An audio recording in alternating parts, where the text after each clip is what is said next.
Today's date is the 13th of November 2013, and we're here with Dearl Thomas for an interview about his military experiences.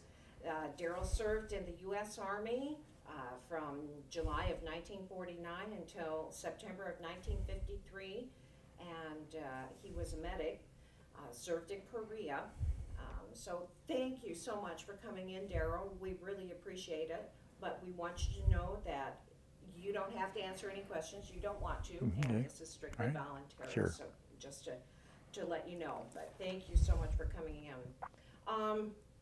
Dearl, we're going to start by having you state and spell your full name. Dearl Thomas, D-E-A-R-L T-H-O-M-A-S. Okay. And can you tell me where and when you were born? September 22nd, 1931, in Waterloo. In Waterloo. In Waterloo. Okay. Did you spend your childhood here? Did you grow up here? Pretty much. Okay.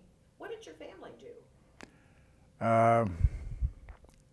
Mother died when I was 5. The family was split up. My father, I'm not sure what he did. Carpentry, I know he was a mechanic, along that line. In those early years during the war, or back in the 30s anyway, yeah. Do you have siblings? I have, let's see, 3 left. What did you have when you were little? How many kids? 6 boys and 1 girl. My goodness. Okay. Where are you in the birth order? I'm next to the youngest. Okay. So your mom died when you were 5. Yeah. But where did you go? Where did you end up? Well, in those years, they when the father was unable to take care of the children, and there was a new baby that had just arrived prior to my mother's death, and so we were split up. Did she die in childbirth, or? I think infection following the childbirth, a couple of weeks after the child was born. So, yeah. You were split up. Where did you go? Where did you end up? Went to Finchford for a while. I was on 4 or 5 different farms in Orange Township, along with 2 of my other brothers, 3 of my other brothers, but they were in this. 2 of them were in Orange Township. 1 was up at Winthrop.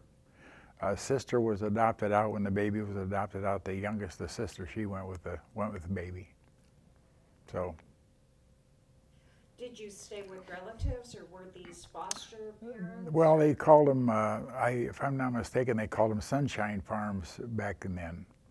They had a social worker that, when this all began to develop, took over the care of the children, placed them in different homes and on farms, and yeah. How was it? Well, it was living on a farm. It's if you've ever been on a farm, it's pretty much an all-day job, really. Go to school, come home, milking the pigs, the chickens, the cows, the whole. A lot of labor, a lot of work. At those years, yes, there was. Yeah. So. Were you able to stay? You went. It sounds like to several different homes. How did that affect you and your school and your? Probably not. It was a country school, Orange Township, so it was a country school. Actually, I don't have that much memory of the childhood prior to that 5 years, so it was all new to me. I didn't realize that I knew my mother had died, but that was about the extent of it. I don't remember her at all. So school, I enjoyed it because it was the only life I knew. And that was basically living with other people until I reached the age of when I ran away. How old were you when you ran away? 1942, maybe 43. Okay. I don't remember. So that would have made you 12, 13, maybe. Where did you go? Come into town with my father. My father lived in the city here, was working, so. He didn't report you then to send you back, or? No, the people that I was staying with at the time reported me, and they come and got me and took me back.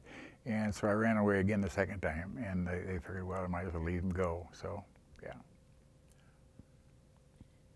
Dearl, it sounds like it was kind of a rough childhood, kind of a... Well, when you're young, I guess you don't pay that much attention to it, or at least I didn't. Yeah.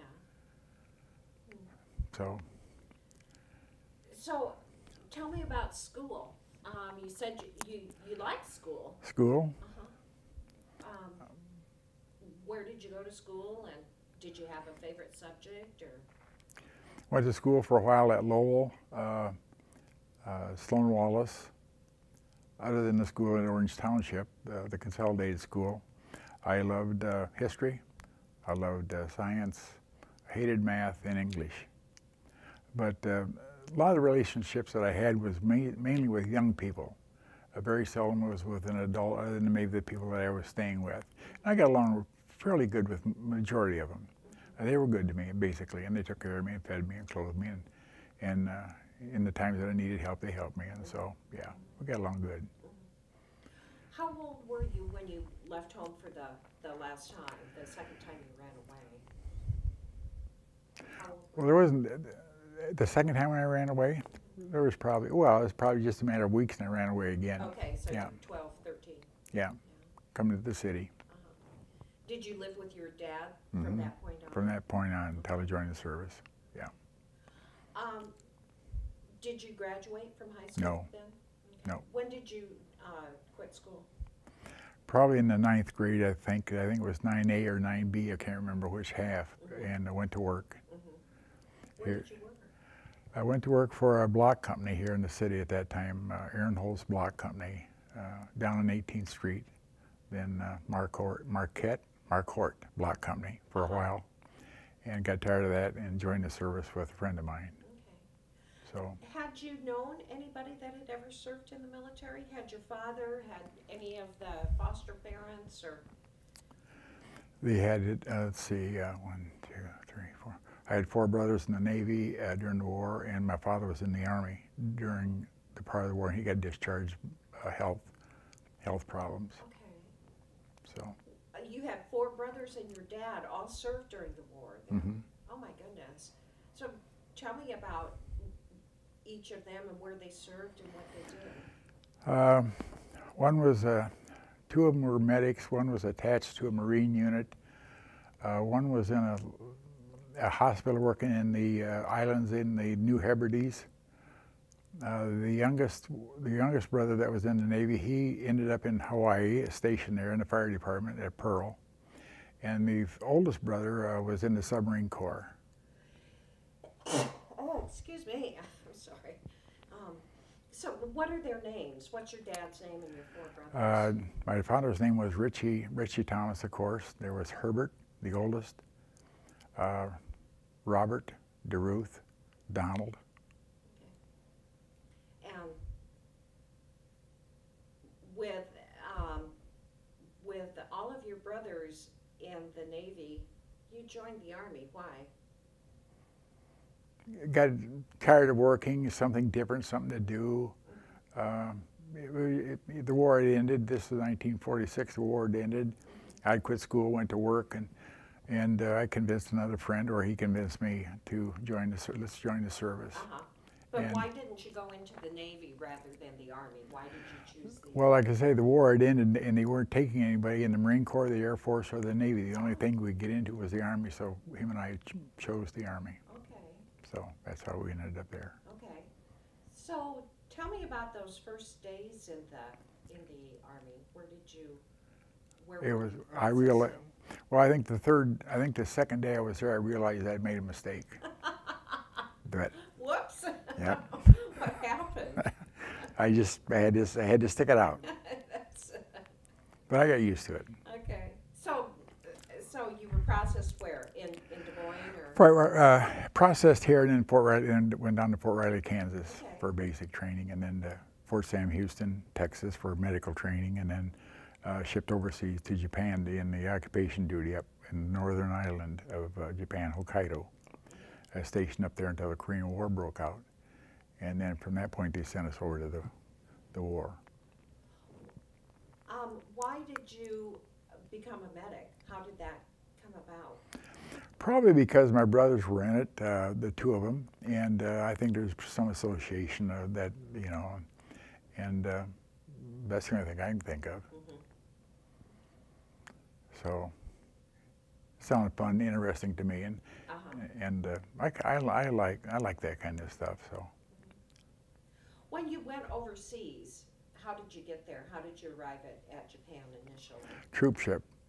There were 700 of us aboard the troop ship. They were taking 700 troops plus dependents that were going over there to live with their husbands in Japan. And I think it was an 11-day trip. And when you got to Japan, what did you see? What was it like? It was in pretty good shape. We didn't have much time to spend in Tokyo or Yokohama. It was off the boat, get on a train, and that was about it. And sent up way up north. So. And you're a medic there. So what are your responsibilities and duties? What do you do during the time that you're in Japan? Yeah. You're always doing, going out on field maneuvers, the medical company. We had a dispensary there. We had to pull duty in the dispensary 7 days a week, 24 hours a day. So that was, we had to do our duty there. And just the normal Army routine of doing what they tell you to do, and yeah. Did you have to stand watch too, or? No. Okay, so no. It was the time that you spent in the dispensary that kind of. Yeah, right. Substituted for that. It was a good duty. Really, it was a nice place. So. Did you live in the barracks then? Mm-hmm. Did you?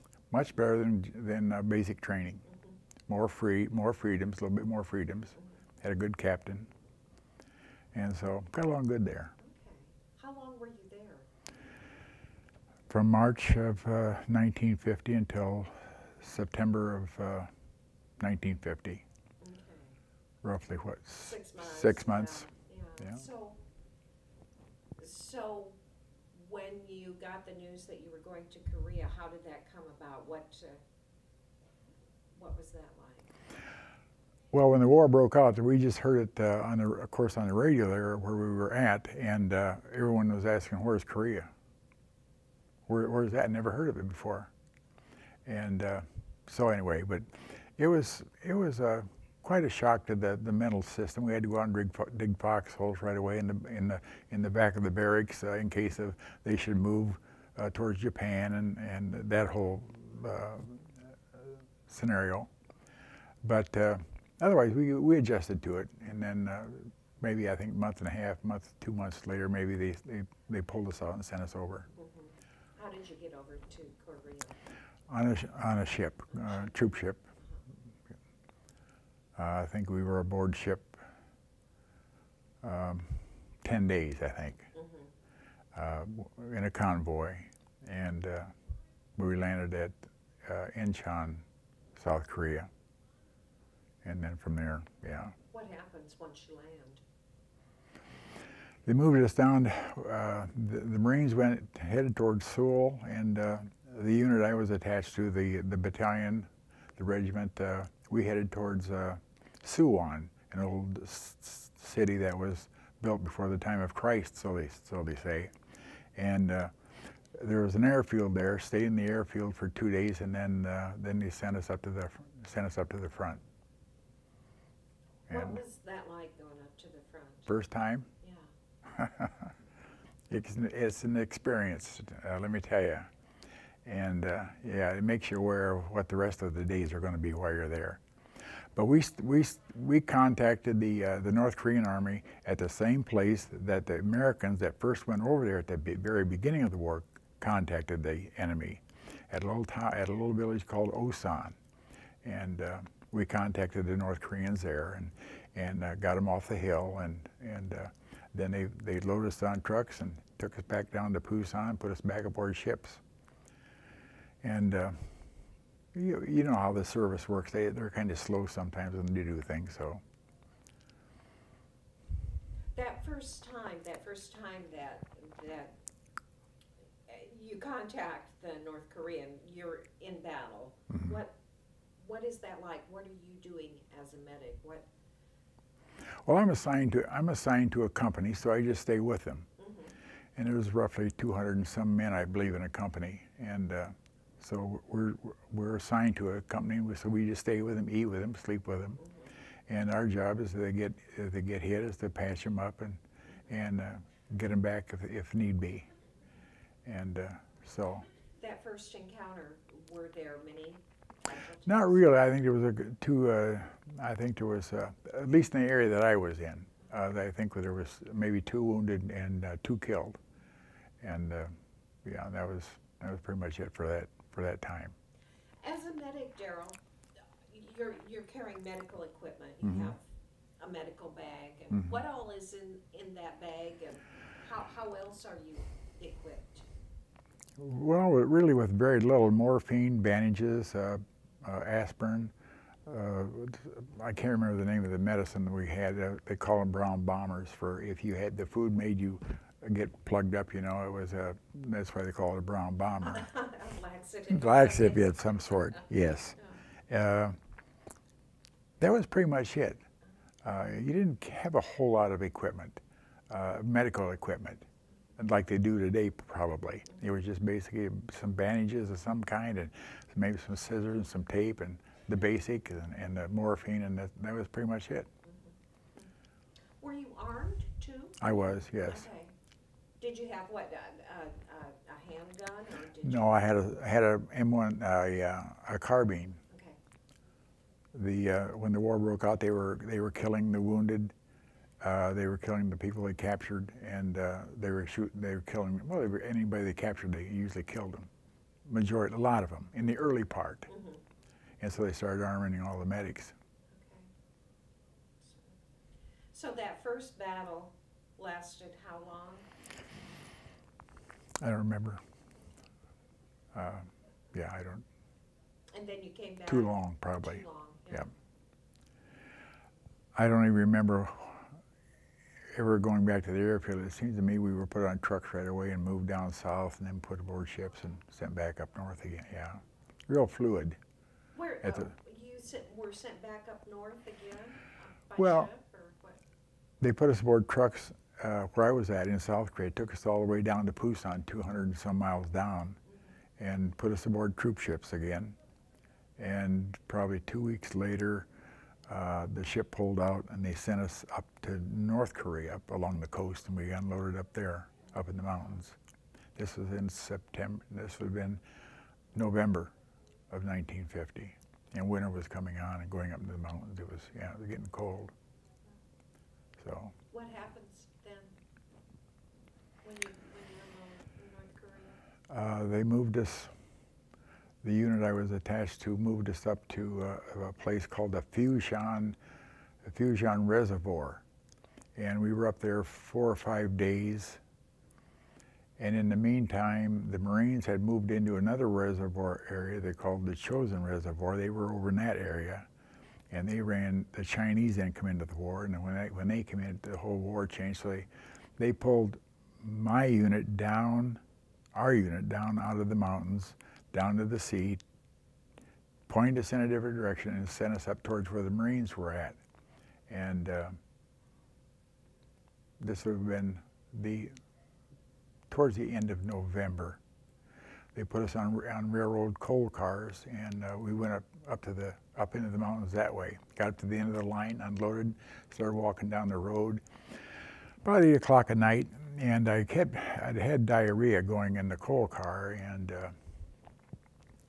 in the process of walking up the road that night with the rest of the fellas, I kept getting severe cramps in my groin area, and I couldn't figure out what was going on. I thought maybe it was just a flu or vomit or something, but come to find out it was an infected appendix. And I passed the aid station, so I went in, told him the trouble I was having. He laid me on a table and he checked me. He said, "Yes, you got a swollen appendix." So they pulled me out and put me on a Jeep and sent me back down to the coast to a hospital. Spent maybe a day there, then they put me on a plane and flew me back to Japan. That appendix could have saved your life. you know. Could have, probably, yeah. Yeah. Yeah. So how long were you in the hospital then with the?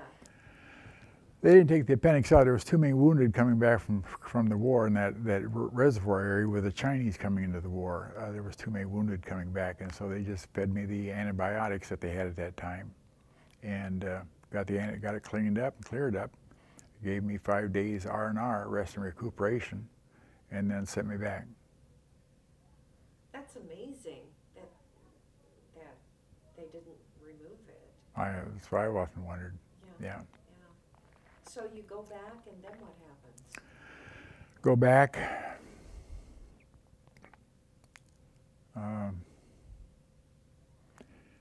In January of 1951, went back with 4 or 5 other fellas. Got back to the unit about 8 o'clock at night, and from that time on, it was just more or less up in the front lines most of the time. Yeah. It was still winter, still snow on the ground yet, so it's pretty cold. That winter was one of the coldest, I believe, if I remember Yeah, right. I don't know. It was really brutal. Mm-hmm. How did you stay warm? What were your facilities like? Were you in foxholes or bunkers? Or? In a foxhole usually. Yeah, tents were pretty hard to lug around. We had heavy wool clothing. We had winter gear. At least we did. Some units didn't. So some of the fellows got frostbite feet, hands. But boy, that's a long time back to be thinking about, trying to drag all that stuff up. Mm-hmm. But you survived. You just did. Mm-hmm. You didn't sleep at night because you were too cold, but you survived. Mm-hmm. Get up in the morning and stomp your feet and go get some hot food if you could get some, and some coffee, and yeah. So. Was there ever a time when you thought, I'm not going to make it back, or did that fear ever cross your mind? It did to some degree, but I think you get to the place finally that you just figure it's going to be someone else, not me. And you don't ignore it, but it's still in the back of your mind, but you don't really dwell on it. Every time you were up into the front action, too many things are going on too fast to really give you much time to really do a whole lot of thinking about yourself or your safety, as it is much of getting your job done that you were assigned to do. So. That has to be, when you're on the front lines and you're a medic, and I'm envisioning you trying to help somebody laying on the ground, and yeah, fire over your head, and I know you have to focus, you have to stay focused, but how do you do that? I just can't imagine that. It's just something you do. Uh-huh. You become, I guess, you get acclimated to it, and you just do it because it has to be done. It's your job. So it was very interesting. 2.5 years or whatever it was, 3 years. Yeah. But were there any of your patients that you kept track of, or that you especially remember? Or? I remember the majority of the fellows that got shot, but I don't remember. I have no idea their names anymore. Too many years. One boy was from Wisconsin. He ended up getting killed. Another guy. The irony of it is that sometimes it's where they get hit, and what happens when they get hit. And one man, I think the first guy that got hit in the groin area,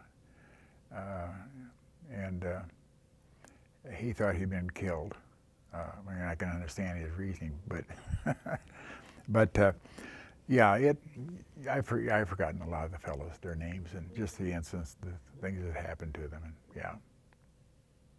How long were you in Korea, Dearl? From September of 1950 till July, I believe, the next year, or 51. Okay. Yeah. I got rotated out. How did did that come about? Was it because you had had enough points, had been over there long enough, or how did that work? Rotation went on the basis of, I think, how long you had been there, and I had been there long enough, and enough of the men had been killed prior to me, and so as I did, I moved up the list. I see. So that's how it come about. My understanding, anyway. All I know, they come in a tent somewhere, and they said, "We're looking for Thomas," and I hollered, and they said, "You're going back to Japan. You're rotated." So, yeah, no warning of any kind. That had to be a relief, though. It was. Grab your gear and head back. So. So you got back to Japan, and then what happens? Boarded another ship, sent me back to the States. Okay. Furlough. Then I think I had about a year left. They sent me back up to California. They asked me where I'd like to be stationed. I said somewhere in Illinois, Chicago, Iowa. Went to California. Typical Army. Yeah. Yeah. So what did you do in California then? First station was Fort MacArthur, California, right down to San Pedro. Nice place. I wasn't there but maybe 2 months. Then they moved me to a United States disciplinary barracks up at Lompoc, California, Army prison. Uh-huh. So I was there till I finished my enlistment. Were you a medic at the prison then? Worked in the hospital. Okay. Yeah. Okay. That had to be kind of interesting. It was different from what I was used to. Yeah. Mm-hmm. Any stories that you can remember about that time? No, not really. It was a fairly large facility. I think there was 1,400 prisoners there. So it was a large, it's still there yet today, and it still holds government, whatever. Mm-hmm. But not really. I went to LA one week. We were 40 miles north of Los Angeles, went to LA once, and I took one of the keys with me and they were large keys, brass keys. And I had one of the keys I forgot to turn it in when I left.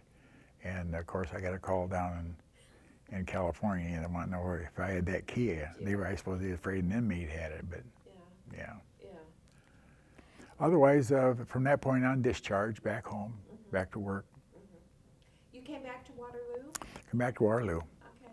Thought about staying in LA, and really didn't like Los Angeles that well. It was crowded, a lot of people, and of course they had their own problems in at that time. And so I just come back home. I've been gone long enough, and yeah. So where did you go to work when you got back home? Found a job right away at, I think I went to Rath Packing Company for a year. Then I went to, I think I went to Marquardt back there again and for a few months, and then I can't quite remember from there. I went to the railroad, Illinois Central Railroad, for 3 years. Okay. Heard that Deers were hiring, the pay was better, so I went to Deers and stayed there for about 27 and a half years at John Deere's. Okay. What did you do at Deere's? Painter for 20 years, then a crankshaft operator for 6-7 years, something like that. Are you married? Do you have a family? Got married, had 3 children. They're up in their 50s now. Wife died about 5.5, 6 years ago. So I remarried about 2 years ago, and so starting all over. Okay. Well, where are your children? What do they? 2 in Cedar Rapids and 1 in Des Moines. Okay. So they're fairly close. They're fairly close. But not close. Yeah, just about right. Yeah. If you Not have too close, if you not have too children, close. yeah, they're so it's nice to have them a few blocks away. But yeah, Absolutely. yes, yeah. Wonderful. Well, But- and when you look back at the experience that you had, how do you suppose that impacted you? Did it change you in any way, or? Mean the war? Yeah.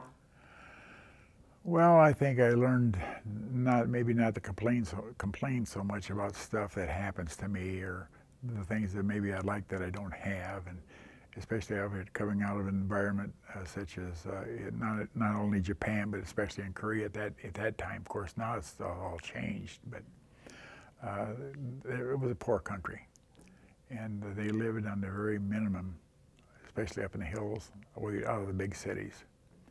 And it was a rough life for them, I'm sure. And then the war going on and didn't help any. Did you become acquainted with any of the South Koreans, or? No. No, we were moving all the time, so you never had time, and yeah, it just wouldn't work out. Although we had a few South Koreans in the United States Army that they assigned to us, and they did a good job, and yeah, we got along with them just fine, no problem. But as far as the local, no, we never stayed in one place long enough. So, but. Well, Dearl, thank you so much You're for welcome. coming in today. This has been great.